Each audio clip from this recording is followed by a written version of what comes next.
पिछली क्लास में हमने आप लोगों को बताया था तुल्यांकी भार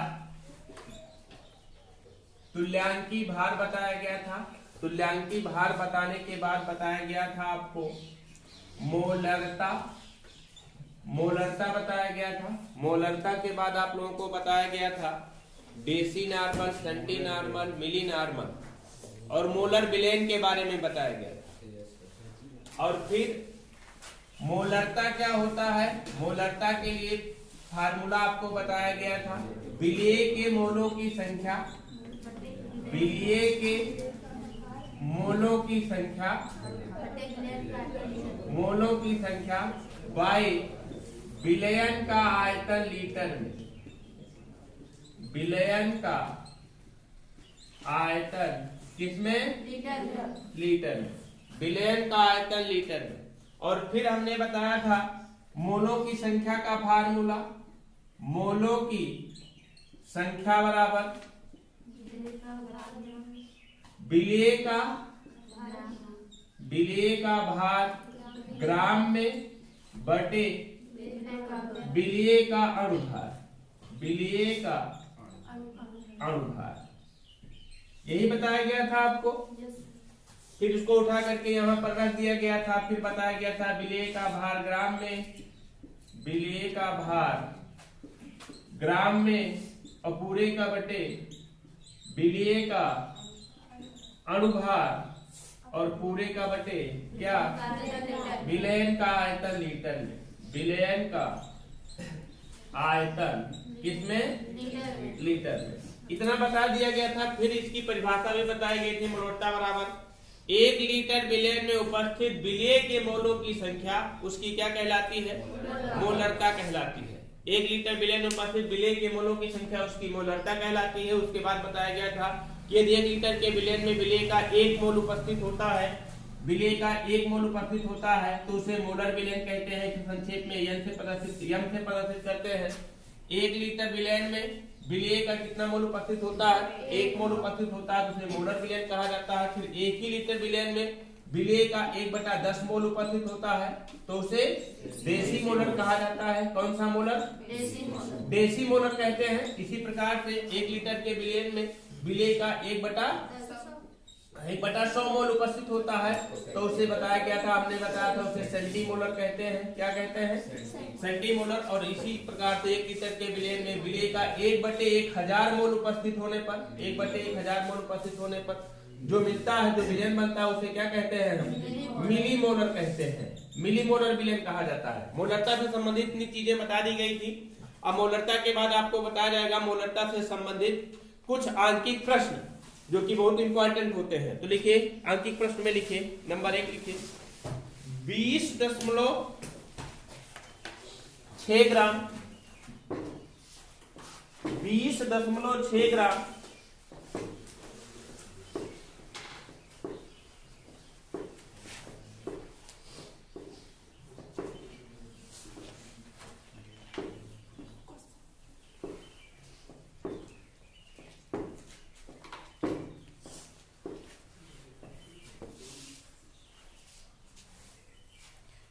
सोडियम ब्रोमाइड को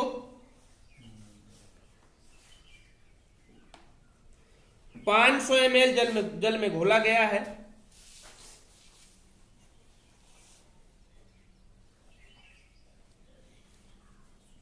प्राप्त विलयन की मोलरता क्या होगी?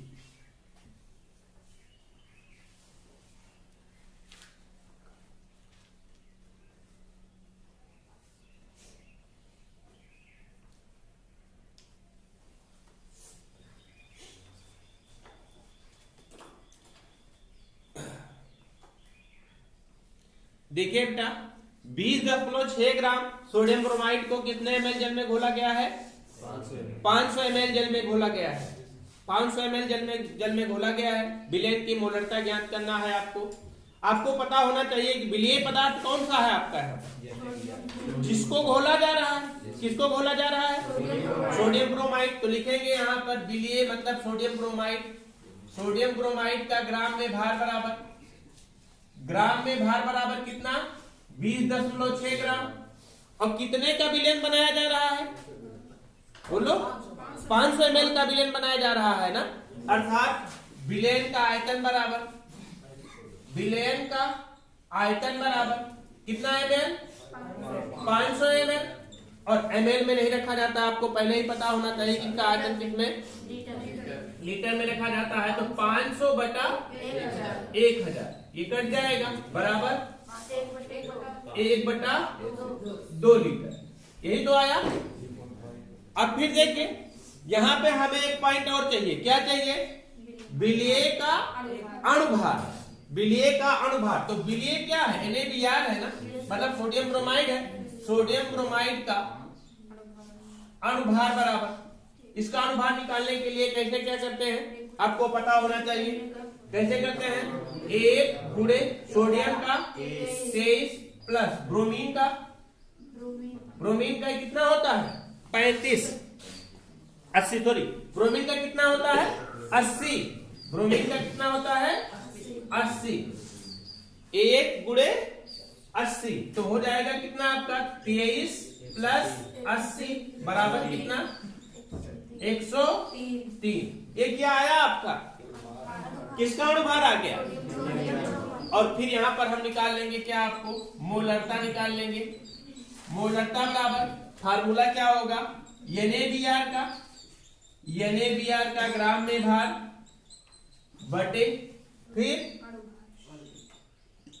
NaBr का अणुभार, NaBr का अणुभार पूरे का बटे विलेन का आयतन लीटर में, विलेन का आयतन किसमें लीटर में, है ना। तो NaBr का ग्राम में भार कितना है, ग्राम में भार कितना है 20.6, और अणुभार कितना है 103 बटे कितना हो जाएगा आपका 1/2, इसको सॉल्व करिएगा 20.6 बटे 103 गुणे 2 1 ना।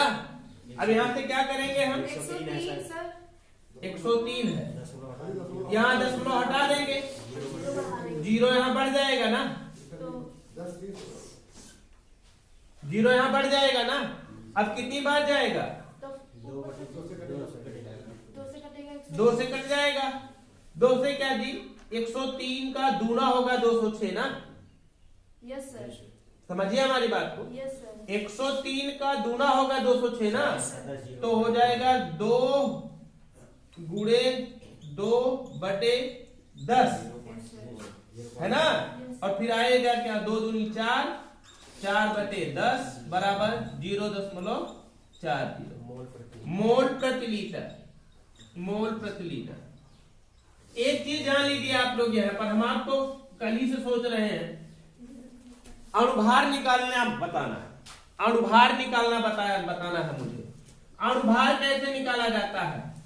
देखिए बेटा अणुभार क्या होता है, अणुभार निकालते कैसे हैं, किसी भी यौगिक का अणुभार कैसे निकाला जाता है, कोई भी यौगिक लेते हैं उसका अणुसूत्र लिखते हैं, अणुसूत्र लिखते हैं, जैसे मान लीजिए हम लेते हैं ग्लूकोज, ग्लूकोज की बात करते हैं C6H12O6, ये क्या है आपका ग्लूकोज है, ग्लूकोज का क्या निकालना है हमें अणुभार, ग्लूकोज का अणुभार निकालना है। तो ग्लूकोज का अणुभार कैसे निकालेंगे, हम देखते हैं ग्लूकोज में किन किन तत्वों के परमाणु हैं, तो किन किन तत्वों के हैं, कार्बन के, हाइड्रोजन के और ऑक्सीजन के, और कितने कितने परमाणु है, कार्बन के 6 परमाणु, हाइड्रोजन के 12 परमाणु, ऑक्सीजन के 6 परमाणु, ठीक है। तो लिखेंगे कितना 6 गुणे कार्बन का परमाणु भार लिखेंगे बेटा, 6 गुणे कार्बन का परमाणु भार कितना होता है 12, बीच में प्लस चिन्ह लगाएंगे, फिर लिखेंगे हाइड्रोजन का परमाणु भार कितना है 12 है, सॉरी हाइड्रोजन का परमाणु की संख्या कितनी है, हाइड्रोजन के परमाणु की संख्या 12 है, और गुणे कितना कर देंगे 1, और प्लस का ऑक्सीजन के परमाणु की संख्या 6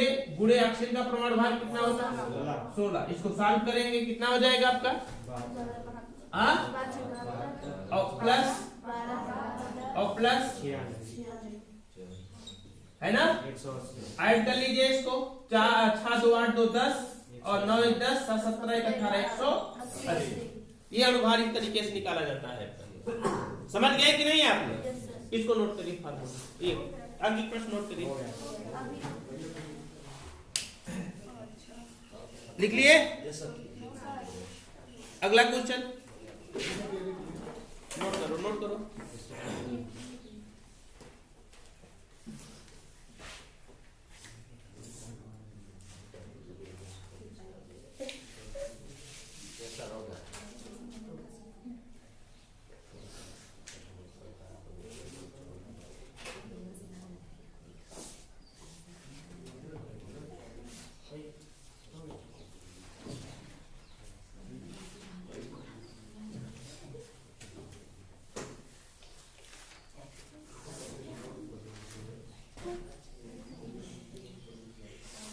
क्वेश्चन लिखिए 500 ml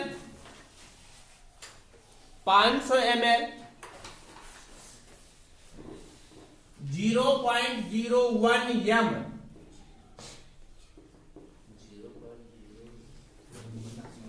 500 ml 0.01 m बैक्टीरियम रहेगा।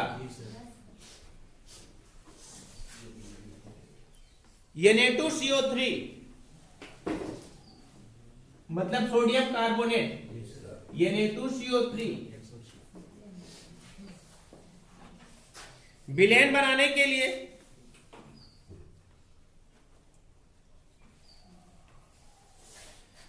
जल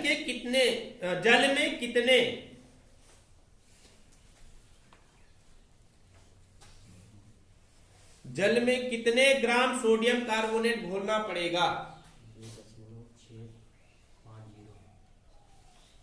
कितने ग्राम सोडियम कार्बोनेट घोलना पड़ेगा?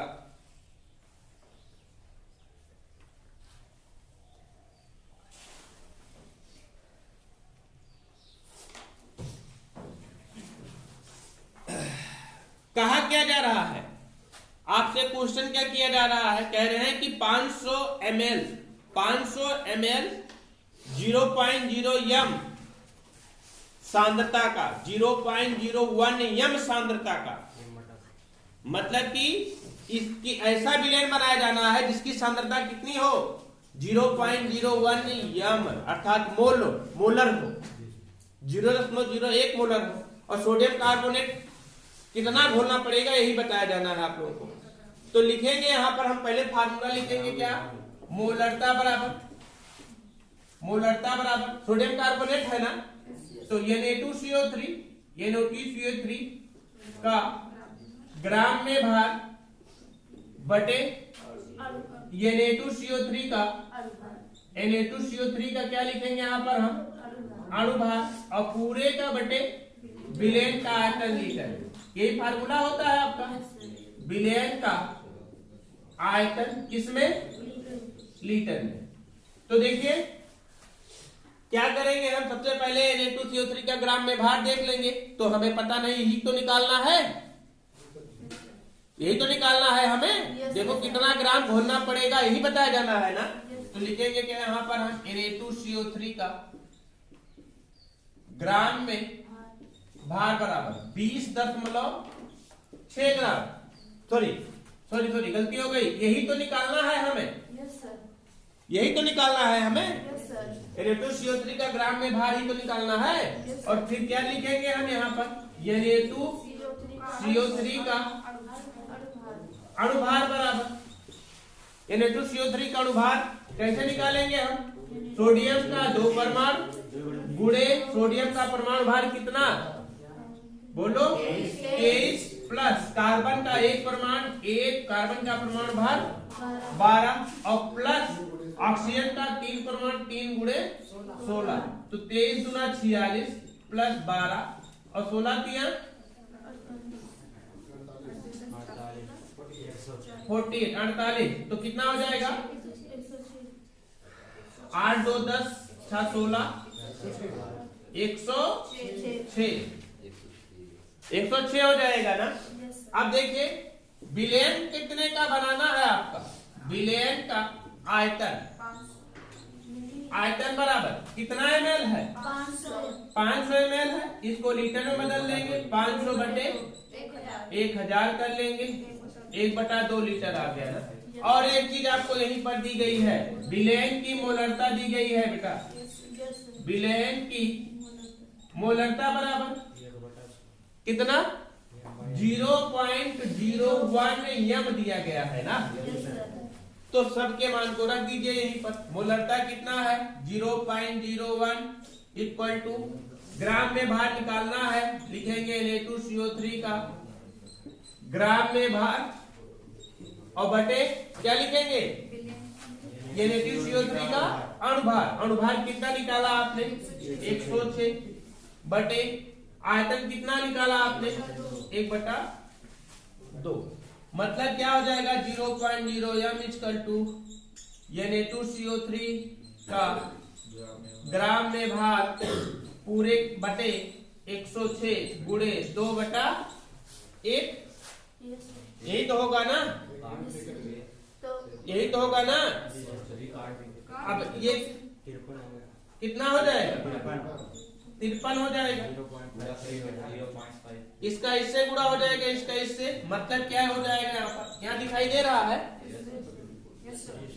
यहाँ हो जाएगा क्या Na2CO3 का ग्राम में भार बराबर इसका इसका मल्टीप्लाई हो जाएगा बेटा, तो हो जाएगा कितना 0.01 इंटू ये ना इक्वल टू कितना आ जाएगा, इसका इसका मल्टीप्लाई करेंगे 0.53 ग्राम।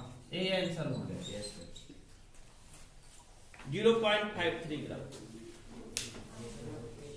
मतलब इसका मतलब क्या हुआ आपका, इसका मतलब यही हुआ कि 500 ml का 0.01 m सांद्रता का विलयन बनाने के लिए 500 ml का 0.01 m मोलर सांद्रता का जलीय विलयन बनाने के लिए ये Na2CO3 मतलब सोडियम कार्बोनेट की कितनी ग्राम में मात्रा घोलनी पड़ेगी 0.53 ग्राम।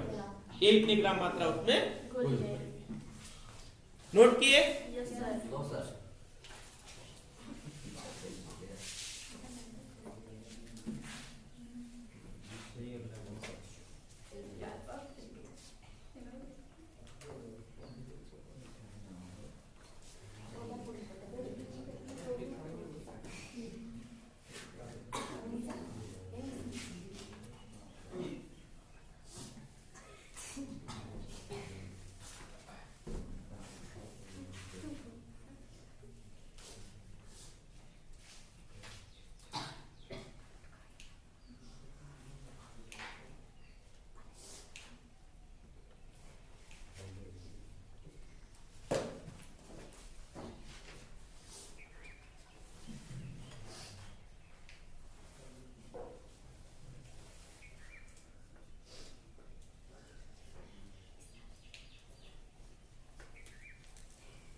हो गया। अब अगला पढ़िए आप लोग, अगला पॉइंट पढ़ना है विलयन की मोललता। हाँ, विलयन की मोललता। आवाज नहीं भाई, आवाज ना करो।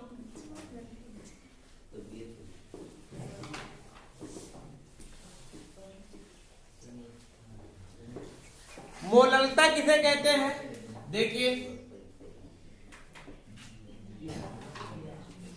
विलयन की मोललता, मोललता किसे कहा जाता है 1 किलोग्राम विलायक में, 1 किलोग्राम विलायक में उपस्थित विलिय के मोलों की संख्या, विलिय के मोलों की संख्या उसकी क्या कहलाती है मोललता कहलाती है।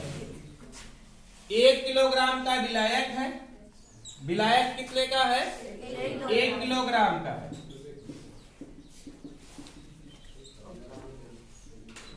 1 किलोग्राम का विलायक है। अब इस 1 किलोग्राम के विलायक में विलिय का कितना मोल उपस्थित है, यदि विलिय के मोलों की संख्या 1 किलोग्राम विलायक में उपस्थित विलिय के मोलों की संख्या उसकी क्या कहलाएगी मोललता कहलाएगी। मतलब कि 1 किलोग्राम विलायक में उपस्थित विलेय के मोलों की संख्या उसकी क्या कहलाती है मोललता कहलाती है। तो मोललता बराबर फार्मूला क्या हो जाएगा आपका, यहाँ पर मोललता बराबर फार्मूला हो जाएगा आपका मोललता बराबर विलेय के मोलों की संख्या बटे विलायक का किलोग्राम में भार, यही तो हो जाएगा।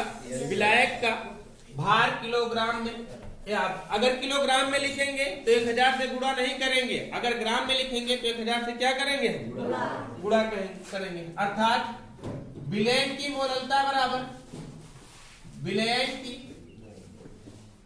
मोललता बराबर, विलयन की मोललता बराबर विलय के मोलों की संख्या, मोलों की संख्या बटे क्या हो जाएगा,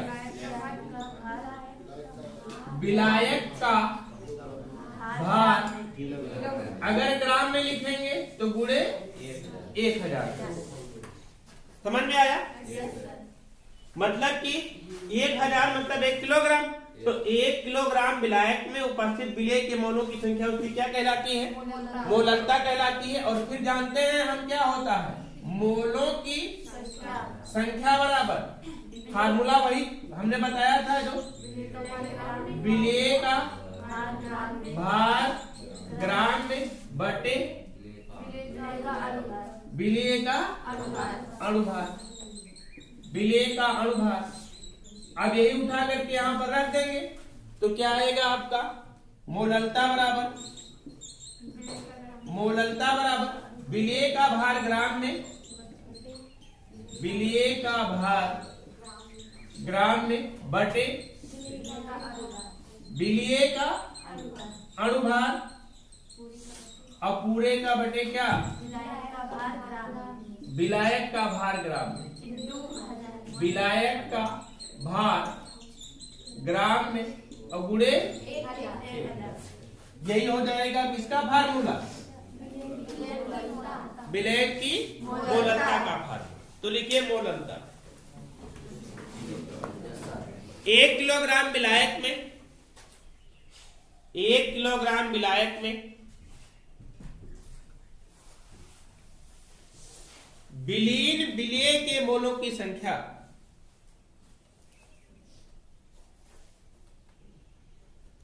विलीन विलय के मोलों की संख्या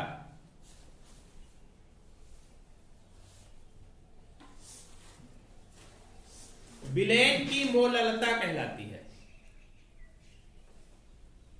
विलयन की मोललता कहलाती है।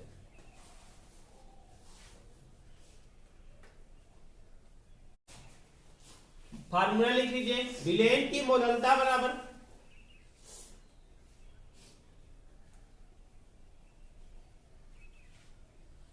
विलयन की मोललता बराबर विलय के मोलों की संख्या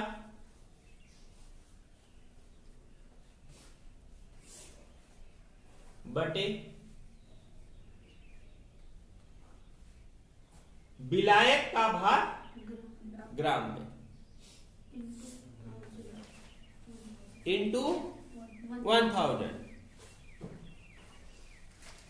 फिर हम जानते हैं मोलों की संख्या बराबर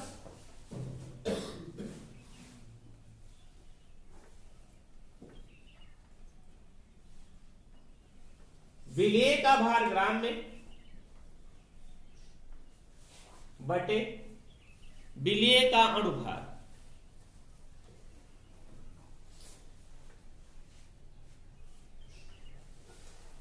फिर अब इसी को रख दीजिए यहां पर और फिर नया फार्मूला बन जाएगा आपका मोललता बराबर विलय का भार ग्राम में बटे विलय का अणुभार पूरे का बटे विलायक का भार ग्राम में गुणे 1000।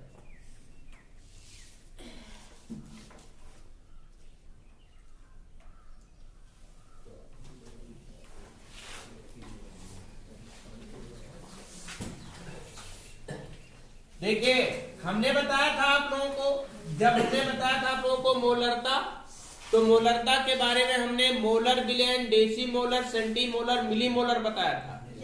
और जब हमने आपको नॉर्मलता पढ़ाई थी, नॉर्मलता के बारे में भी बताई थी, नॉर्मल विलयन, डेसी नॉर्मल, मिली नॉर्मल, सेंटी नॉर्मल। ये बताया था ना। Yes, इसी sir. तरीके से मोलल विलेन भी होता है। मोलल मोलल विलेन होता है। मोलल विलेन में क्या हो जाएगा, 1 किलोग्राम विलायक में यदि विलेय का 1 मोल उपस्थित हो, 1 किलोग्राम विलायक में 1 किलोग्राम विलायक में विलेय का कितना मोल, 1 मोल उपस्थित हो, तो उसे हम क्या कहेंगे, मोलल विलेन कहेंगे। कौन सा विलेन, मोलल विलेन कहेंगे। मोलल विलेन कहलाता है ना। और जब 1 किलोग्राम विलायक में 1 किलोग्राम विलायक में विलेय का 1/10 मोल उपस्थित हो, तो उसे हम क्या कहेंगे, देसी मोलल। क्या कहेंगे, देसी मोलल कहेंगे। इसी तरीके से 1 किलोग्राम विलायक में विलेय का 1/100 मोल उपस्थित हो, तो उसे सेंटीमोलल कहेंगे। सेंटीमोलल कहते हैं। इसी तरह से 1 किलोग्राम विलायक में विलेय का 1/1000 मोल उपस्थित होता है, तो उसे क्या कहते हैं, मिलीमोलल विलेन कहा जाता है। क्या कहलाता है, मिलीमोलल विलेन कहलाता है। पिछली क्लास में हमने आपको बताया था मोलर विलेन और उसके बाद नॉर्मल विलेन के बारे में ऐसे ही बताया था ना। वही तरीका है। तो लिखिए, स्टार लगाइए, स्टार लगा करके नोट कर लीजिए। लिखिए, 1 किलोग्राम विलायक में 1 किलोग्राम विलायक में यदि विलेय का 1 मोल उपस्थित होता है, विलेय का 1 मोल उपस्थित होता है, तो उसे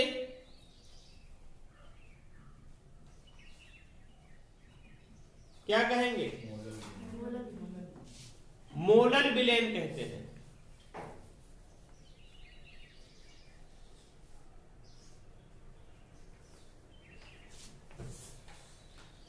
इसी प्रकार यदि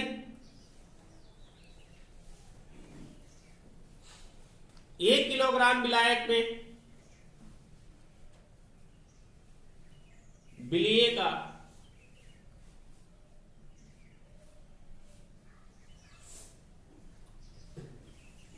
1/10 मोल उपस्थित होता है,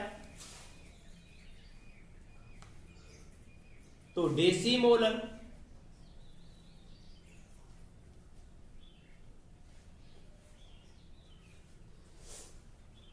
एक बटा 100 मोल उपस्थित होता है, तो सेंटीमोलल। और 1/1000 मोल उपस्थित होने पर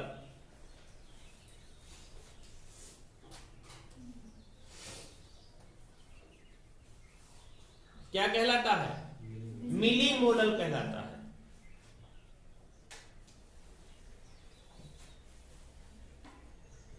मिलीमोलल कहलाता है। इसे क्रमशः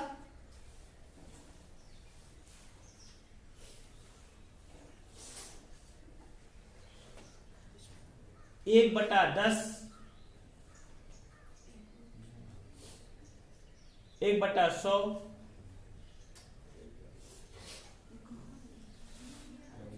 और 1/1000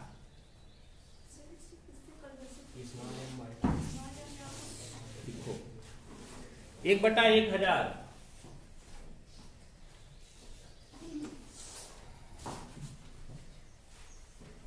से प्रदर्शित करते हैं।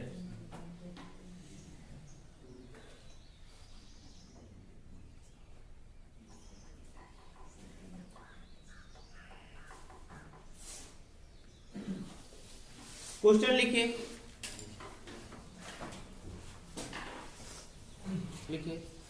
एक लवण का अनुभार 30 है।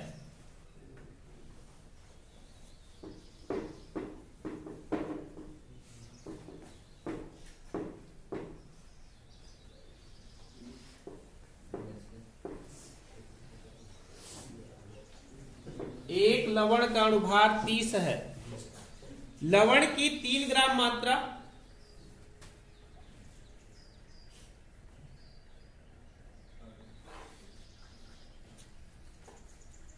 250 ग्राम जल में विलीन की गई है।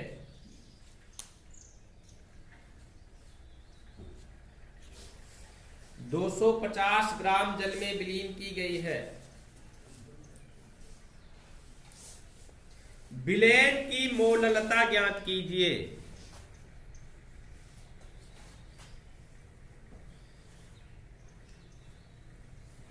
विलयन की मोललता ज्ञात कीजिए।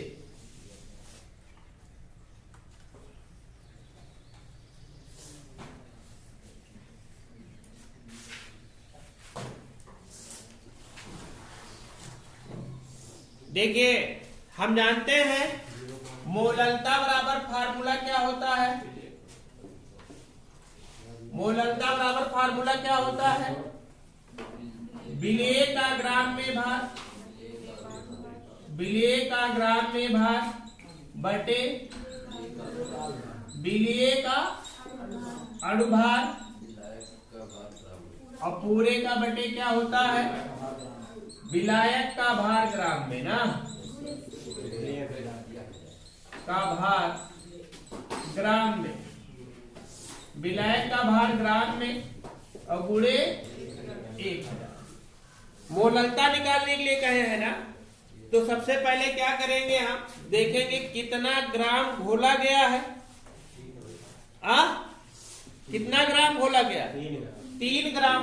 तो विलेय का ग्राम में भार, विलेय कौन सा पदार्थ है ये नहीं दिया गया, सिर्फ विलेय लिखा गया है बस। विलेय का ग्राम में भार बराबर कितना ग्राम? 3 ग्राम। फिर क्या दिया गया है? विलेय का अणुभार बराबर उसी में दिया गया है, विलेय का अणुभार बराबर 30। और फिर क्या दिया गया है आपका? विलायक का भार ग्राम में कितना दिया गया है? 250 ग्राम ना, क्वेश्चन में सब दिया गया है। तो हम यहाँ पर निकाल लेंगे क्या? मोललता बराबर, मोललता बराबर विलेय का भार ग्राम में, तो मतलब कि 3 बटे विलेय का अणुभार कितना? 30 पूरे का बटे 250 गुणे 1000 ना। इसको बटे 1 करेंगे, बराबर कितना हो जाएगा? 3 बटे 30 गुणे 1 बटा 250 गुणे 1000 है ना। तो कट जाएगा 0 से 0 और फिर 0 से 0, 3 से 3 10 बटे 25 और आएगा कितना? 0.4 मोल प्रति किलोग्राम मात्रक होगा। मोल प्रति किलोग्राम मात्रक।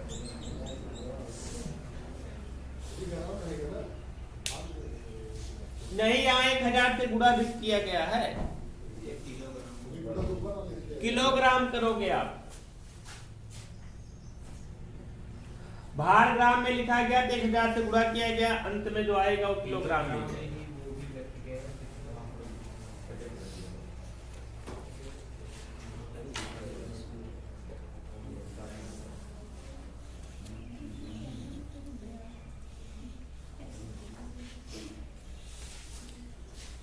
नोट किए आप लोग?